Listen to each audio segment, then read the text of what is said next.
Hi Carolyn, I'm here with your tech Anthony. He's going to be doing your walkthrough today.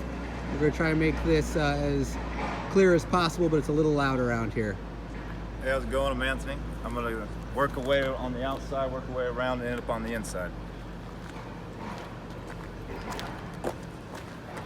Right here, you have your breakaway cable. This is for in case you detach from your vehicle. This will stay attached to your vehicle, pull out, and engage your magnetic brake so it doesn't keep rolling down the road. As you can see, your docking lights are on right here. Switch is right here for that.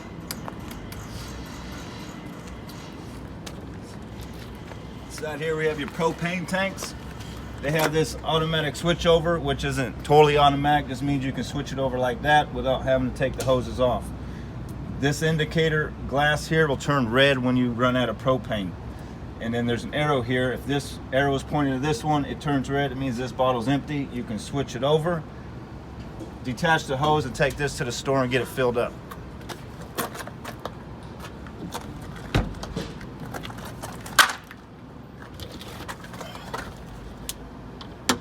And right here's your generator. If you decide to start your generator from out here, like this.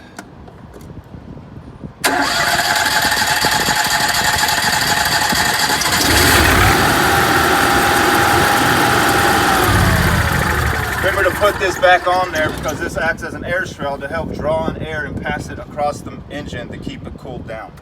So just remember to put this back on. There's little lips here that will go on here first, and then it just pushes on.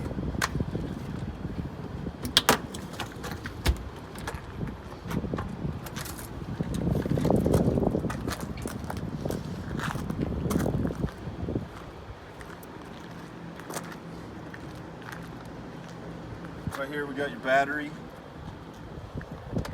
So these batteries, as they charge, they periodically need to have distilled water put inside of here in both sides. So if you're using this for about a month at a time, I would suggest every month pop these caps off and make sure that they still have water inside of them, and only use distilled water for like every once a month.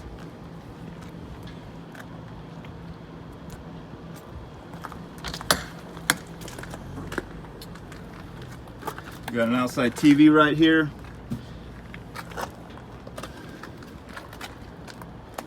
Crank handle for your spare tire. Plenty of storage. Outside outlets, GFI protected, so if these don't end up working, the GFI, I believe, is inside of the bathroom.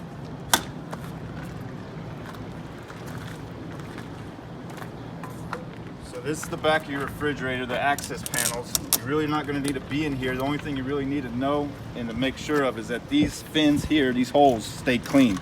Sometimes mud bees will get in there and clog it. And if that happens, it won't be able to draw in the air from here, go past the coils and out the top properly, and you won't have a very good cooling effect going on. So that's pretty much all you need to know, is make sure that these are always clear and you should be good to go. Other than that, a technician will go back here.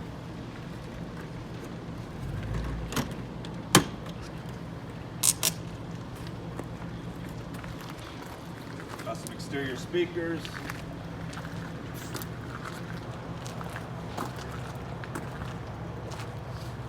Some vents for the garage.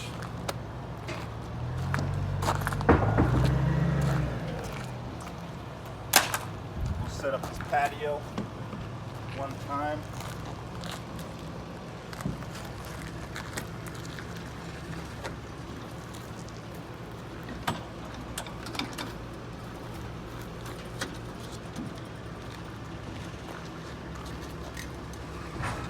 Just swing out. And there's this little notch here that will click right into these.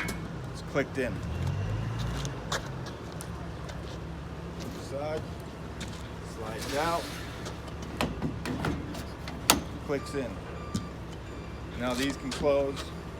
You can have these closed if you want. This slides and locks it in.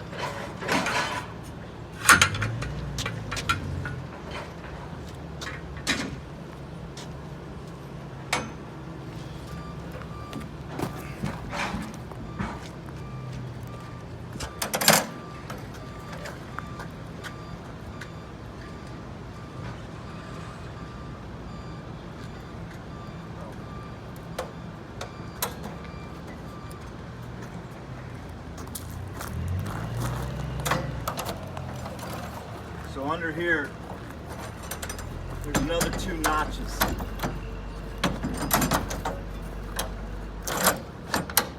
And they just click right in. Get them right in. Just like that. Are you able to see these down here? See, this bar here will go on the outside, on both sides. The outside, and then these just click right in. This will come off and slide right in the hole.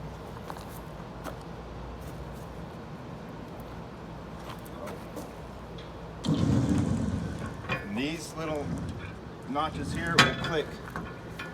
This wasn't attached. They'll click right in there, like that. The release, push down and out. Same for the other side.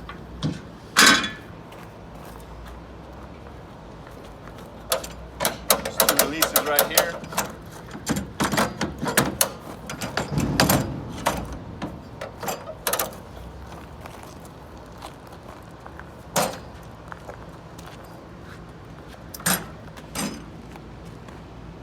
This is the release right here.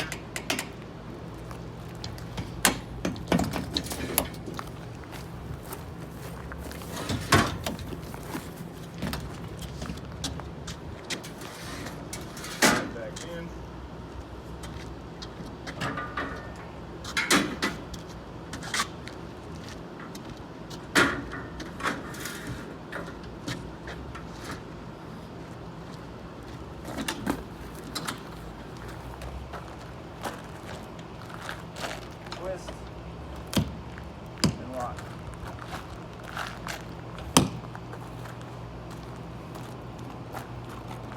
All right, this is your access ladder to the roof. These pins come out and it goes down. Then you would repin it.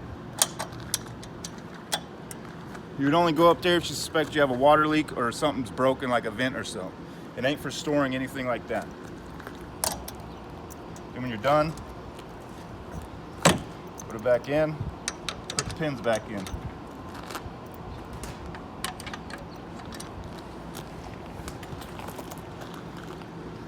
Next we have your fuel station. There's the fuel pump.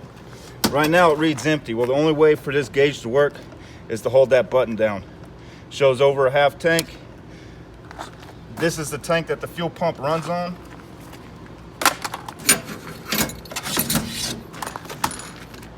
This is a grounding strap, so whenever you're using this, you're going to want to use this because this will keep from any sparks igniting your fuel. So this, you put this on the ground somewhere far away.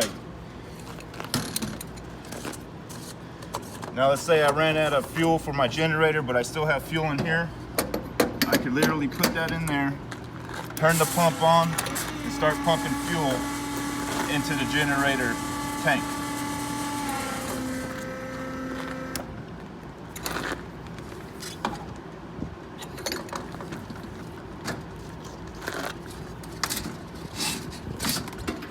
And this little nozzle here, if you can come around, you can see there's a hole that this will fit into, so you can properly fit this pump back into the, this goes right in there. Then your hose goes underneath. And you can lock it.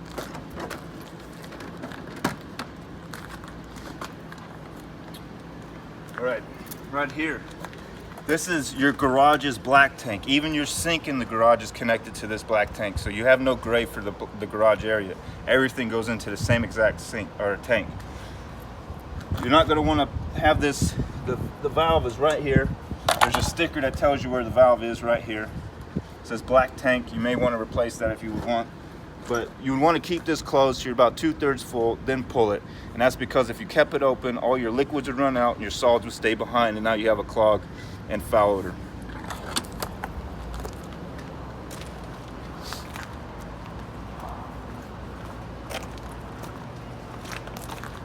This is the other set of tanks.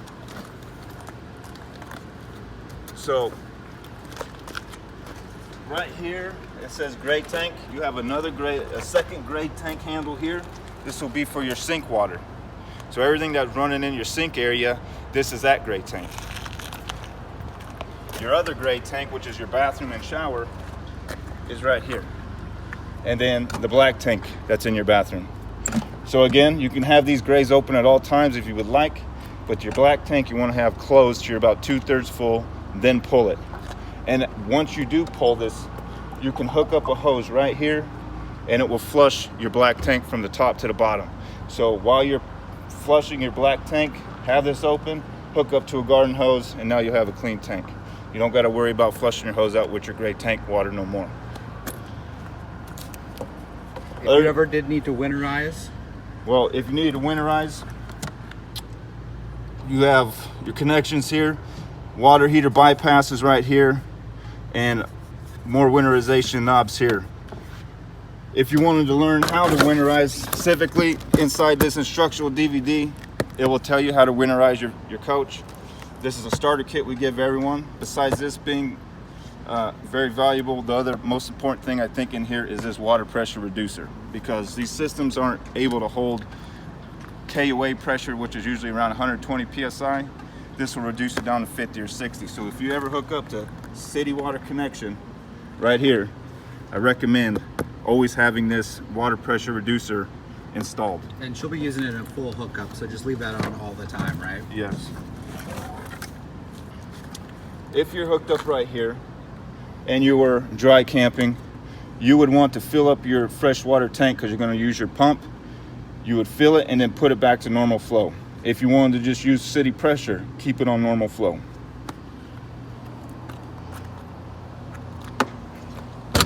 Right here is an area to store your sewer hose.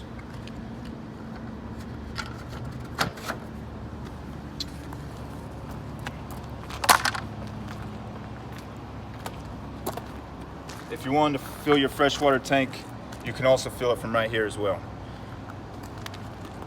Which you would just get a standard garden hose and you just stick it in there and it will fill it up. You'll have water coming out of this.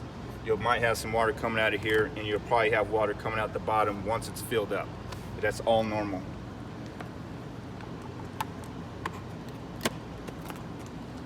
Exhaust your furnace, just be mindful of where it's at. If there's a tree here, you can catch it on fire. If there's a vehicle here, you can melt the paint off of it.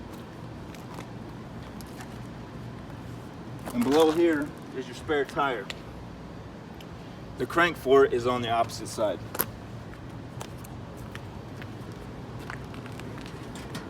This is your water heater. Right here in your water heater, you have an on-off switch. This is to turn the power on to your electric side, but this is not how you would actually turn on the electric side to heat up your water. It's just another safety switch. To turn it on, it's on the inside. And when we get on the inside, I'll show you about that. Right here is an anode rod. If you ever store this for anything greater than a week, I suggest pulling this out, setting it here, and letting all the water drain out. These cost about $15 a pop. And if you leave it in there for over 2 weeks, it'll be all corroded away because it's a sacrificial piece of metal. So $15 a pop, just pull it out, save yourself some money.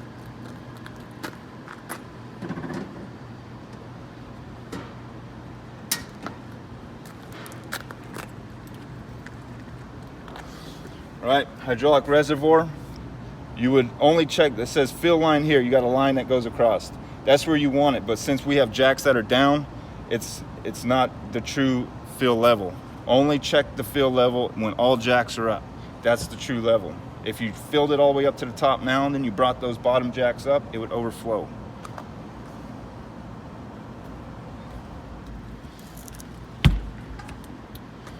Right here, information sticker on the vehicle, tires, the proper tires that were meant for the vehicle, and the tire pressure meant for the coach. Then right here, the leveling system. So I just brought this over. I'm just gonna hit auto level so we can get it just leveled really quick. Since we're sitting on a messed up slope, it's gonna take a little longer than normal to find the auto level. So me personally, I like to just go through the options and do it manually. I can get it dialed in a lot quicker, but it's per the preference.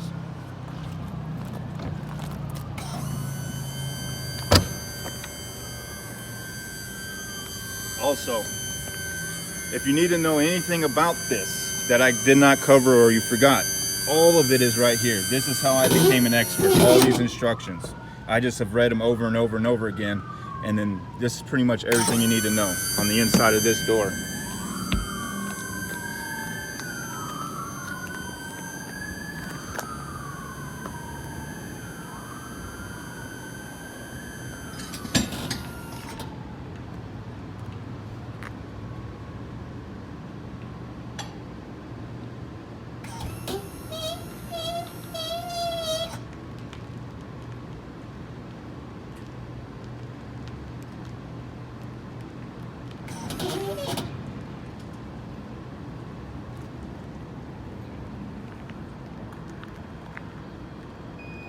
All right, so I found success with auto level. Now let's say we wanted to add blocks to the rear jacks. So you hit these buttons, these up or down arrows, and it will scroll through an option menu. Auto retract, that will retract all of the jacks, even the front ones. Manual mode, this will allow you to move each individual jack, left, right, front, or rear. So if I want to retract the rear, I'm gonna have to hit retract, look for that light, and then just hit rear. And now the rears are only going up, the fronts are staying. And now I have enough room to start putting blocks underneath the jacks.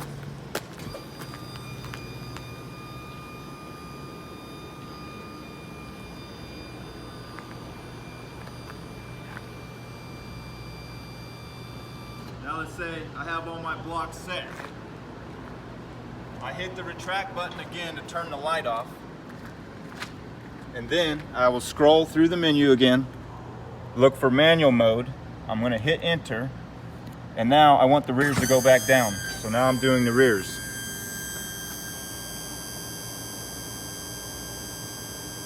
Now all the rears are going back down.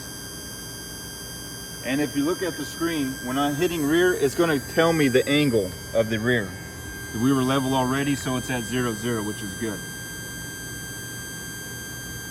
But as it starts pushing, that angle is going to change. See how it's changing? We wanted 0, 0, so I could actually lift the front up a little bit to fix it if I really wanted to. Now I'm level again. There's a bunch of different ways. All you got to really do is just mess with it a few times and you'll be real comfortable. So now I'm going to go to retract the rear again.